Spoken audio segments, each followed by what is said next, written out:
நம்ம இன்றைக்கி வந்து சேப்பங்கிழங்கு வந்து காரக்குழம்பு வைக்க போகிறோம்.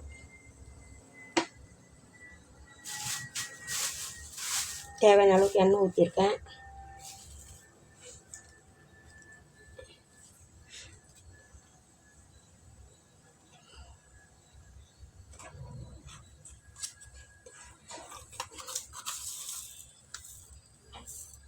கடுகு உளுத்த பருப்பு போட்டுக்கலாம்.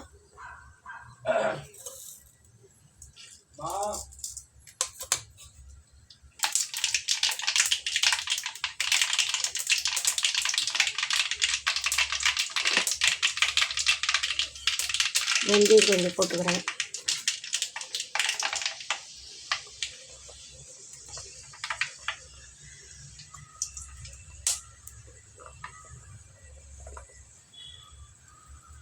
கொஞ்சம் பூண்டு போட்டுக்கலாம். உரிச்சு கூட பச்சை மிளகா,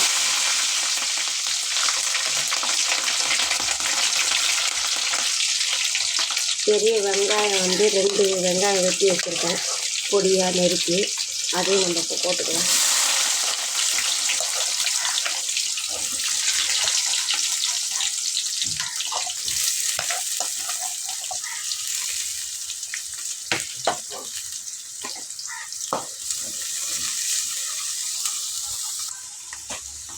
உப்பு, கல் உப்பு போட்டுக்கிறேன்.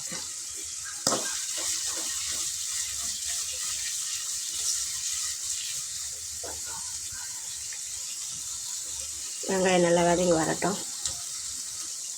கூட கொஞ்சம் கருவேப்பிலை போட்டுக்கலாம்.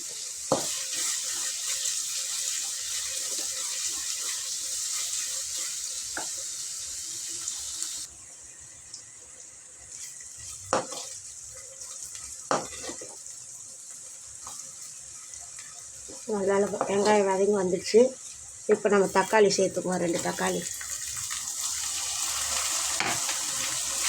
இதுவும் நல்லா வதங்கட்டும். தக்காளி நல்லா வதங்கிட்டு பிறகு அதுக்கப்புறம் பார்ப்போம்.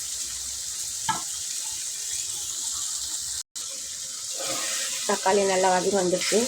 இப்போ நம்ம காய் போட்டுக்குவோம்.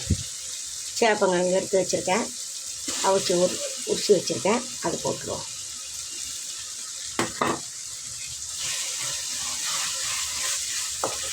இது நிறைய எண்ணெய் ஊற்றி வச்சுருக்கேன் நான்.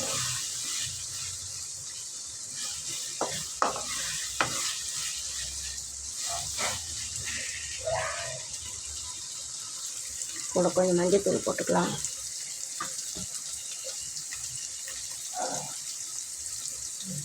வீட்டில் அரைச்ச மிளகாத்தூள் கொஞ்சம் போட்டுக்கிறேன், 2 ஸ்பூனு.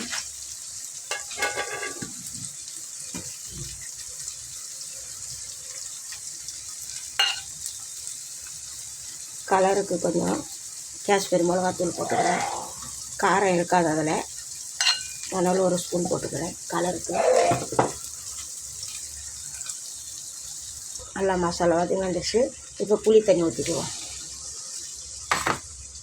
புளி நல்லா கரைச்சி எடுத்து வச்சுருந்தேன், அதை ஊற்றிக்கலாம். ஏற்கனவே நம்ம உப்பு போட்டு இருக்கோம், இருந்தாலும் காரக்குழம்புக்கு பத்தாது. இதை கொஞ்சம் இன்னும் கொஞ்சம் போட்டுக்குவோம்.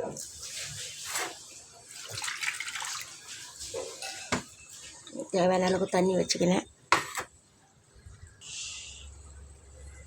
இப்போ வந்து நான் காரக்குழம்புக்கு பொடி அரைச்சி வச்சுருப்பேன் எப்போவுமே வீட்டில், அதை கொஞ்சம் போட்டுக்குவோம்.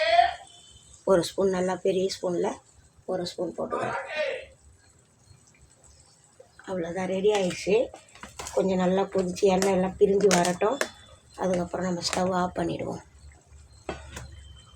மிளகாத்தூள் வாசனை நல்லா போட்டோம், அதுக்கப்புறம் நம்ம இறக்கிடுவோம்.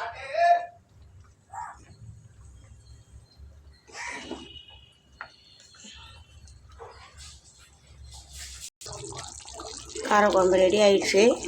இப்போ நம்ம ஸ்டவ் ஆஃப் பண்ணி செஞ்சிடலாம். பாருங்கள், நல்லா எண்ணெய் எல்லாம் பிரிஞ்சு வந்துடுச்சு.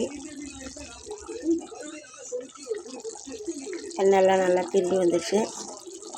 என் வீடியோ பிடிச்சிருந்தா லைக் பண்ணுங்கள், ஷேர் பண்ணுங்கள், கமெண்ட் பண்ணுங்கள், சப்ஸ்கிரைப் பண்ணுங்க சொல்லு. அது எனக்கு